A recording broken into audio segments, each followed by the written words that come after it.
Assalamualaikum warahmatullahi wabarakatuh.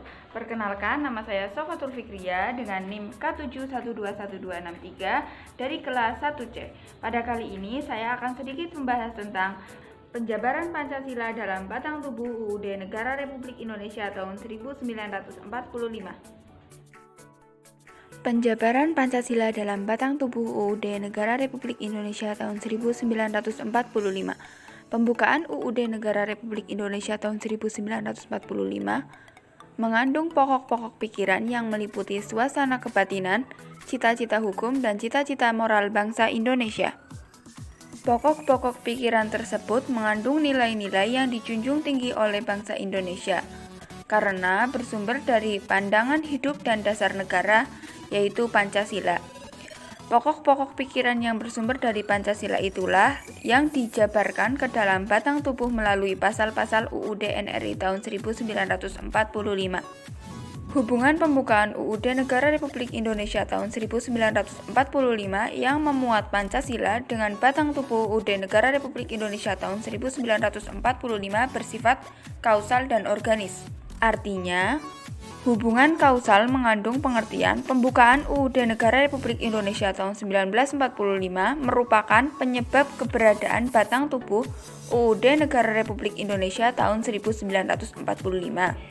Sedangkan hubungan organis berarti pembukaan dan batang tubuh UUD Negara Republik Indonesia tahun 1945 merupakan satu kesatuan yang tidak terpisahkan.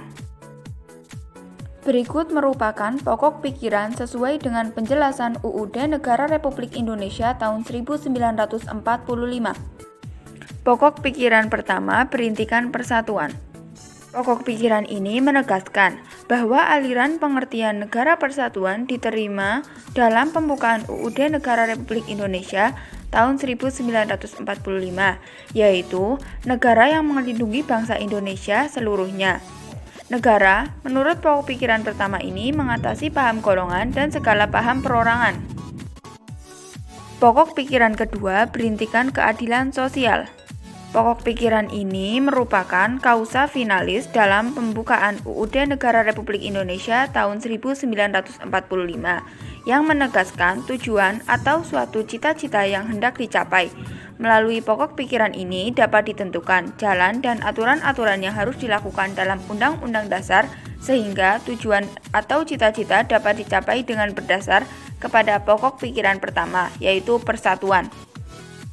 Pokok pikiran ketiga berintikan kedaulatan rakyat.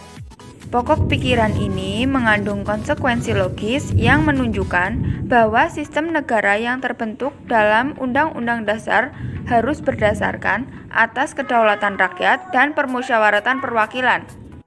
Pokok pikiran keempat berintikan ketuhanan yang Maha Esa.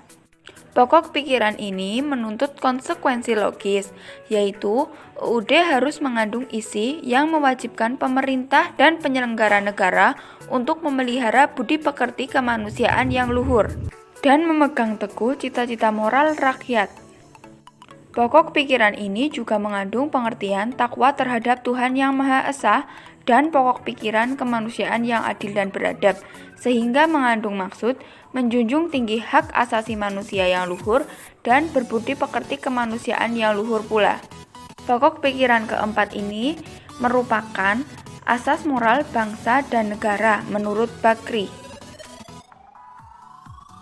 Selanjutnya, MPR RI telah melakukan amandemen UUD NRI tahun 1945 sebanyak 4 kali yang secara berturut-turut terjadi pada 19 Oktober 1999, 18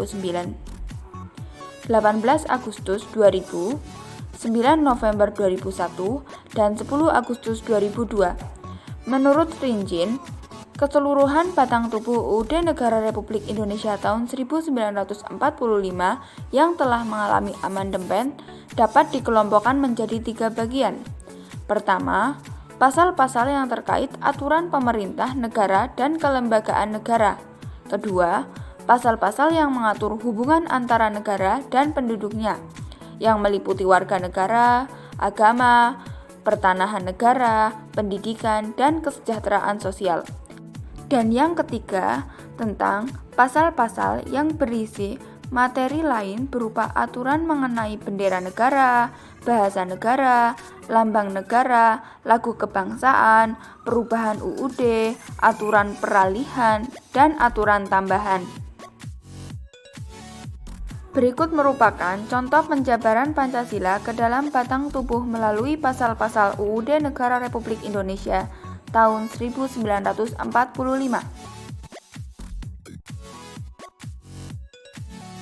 Yang pertama, sistem pemerintahan negara dan kelembagaan negara diatur dalam Pasal 1 Ayat 3, Pasal 3 Ayat 1, Ayat 2, dan Ayat 3.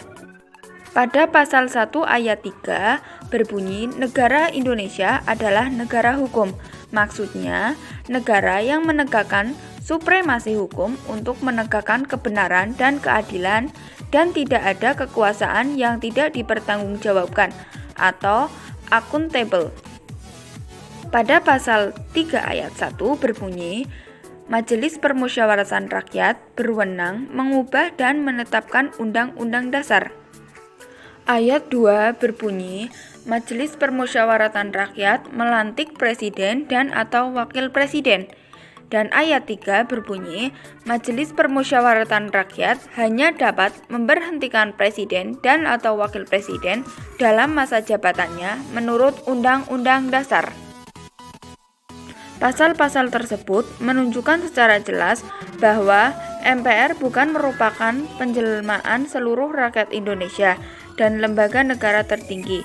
Ketentuan yang terkait dengan wewenang atau kekuasaan MPR tersebut juga ditunjukkan bahwa dalam ketatanegaraan Indonesia dianut sistem horizontal fungsional dengan prinsip saling mengimbangi dan saling mengawasi antar lembaga negara. Contoh yang kedua ada hubungan antar negara dan penduduknya yang meliputi warga negara, agama, pertahanan negara, pendidikan, dan kesejahteraan sosial.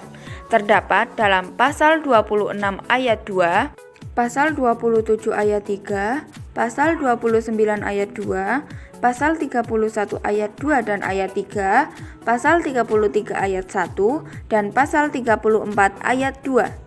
Pada Pasal 26 Ayat 2 berbunyi, penduduk ialah warga negara Indonesia dan orang asing yang bertempat tinggal di Indonesia. Dari pasal tersebut dijelaskan bahwa orang asing yang menetap di wilayah Indonesia mempunyai status hukum sebagai penduduk Indonesia. Maka, orang tersebut memiliki hak dan kewajiban sesuai dengan ketentuan perundang-undangan yang berlaku dan tidak boleh bertentangan dengan ketentuan hukum internasional yang berlaku umumnya. Pasal 27 ayat 3 berbunyi, setiap warga negara berhak dan wajib ikut serta dalam upaya pembelaan negara. Maksudnya, untuk memperteguh konsep yang dianut bangsa dan negara Indonesia di bidang pembelaan negara, yaitu bahwa upaya pembelaan negara bukan monopoli TNI, namun juga merupakan hak sekaligus kewajiban setiap warga negara.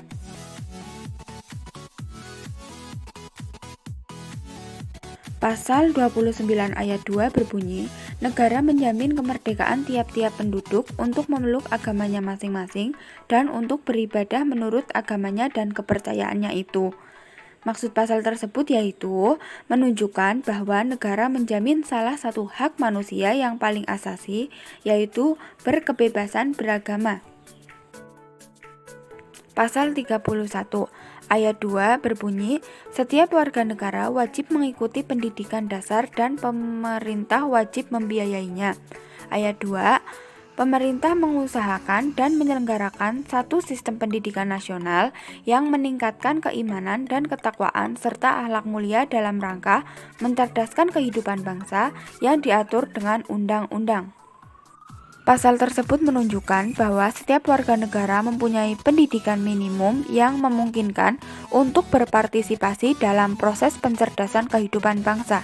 Ketentuan ini juga mengakomodasi nilai-nilai dan pandangan hidup bangsa Indonesia sebagai bangsa yang religius dan tujuan sistem pendidikan nasional, yaitu untuk mencerdaskan kehidupan bangsa. Pasal 33 ayat 1 berbunyi, perekonomian disusun sebagai usaha bersama berdasarkan asas-asas kekeluargaan. Hal tersebut dimaksudkan sebagai rambu-rambu yang sangat penting dalam upaya mewujudkan demokrasi ekonomi di Indonesia. Pasal 34 ayat 2 berbunyi, negara mengembangkan sistem jaminan sosial bagi seluruh rakyat dan memberdayakan masyarakat yang lemah dan tidak mampu sesuai dengan martabat kemanusiaan. Dari pasal tersebut diperoleh pengertian bahwa sistem jaminan sosial merupakan bagian upaya mewujudkan Indonesia sebagai negara kesejahteraan sehingga rakyat dapat hidup sesuai dengan harkat dan martabat kemanusiaan.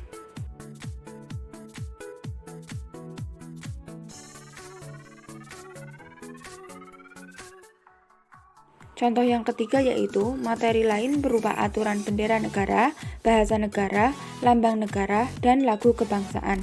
Terdapat dalam pasal 35, pasal 36, pasal 36A, dan pasal 36B. Pada pasal 35 berbunyi, bendera negara Indonesia ialah sang merah putih. Pada pasal 36 berbunyi, bahasa negara ialah bahasa Indonesia. Pada pasal 36A berbunyi, lambang negara ialah Garuda Pancasila dengan semboyan Bhinneka Tunggal Ika. Dan pada pasal 36B berbunyi, lagu kebangsaan adalah Indonesia Raya. Dalam pengertian yang simbolik itu, bendera, bahasa, lambang, dan lagu kebangsaan memiliki makna penting untuk menunjukkan identitas dan kedaulatan negara dan bangsa Indonesia dalam pergaulan internasional. Terima kasih, semoga bermanfaat. Wassalamualaikum warahmatullahi wabarakatuh.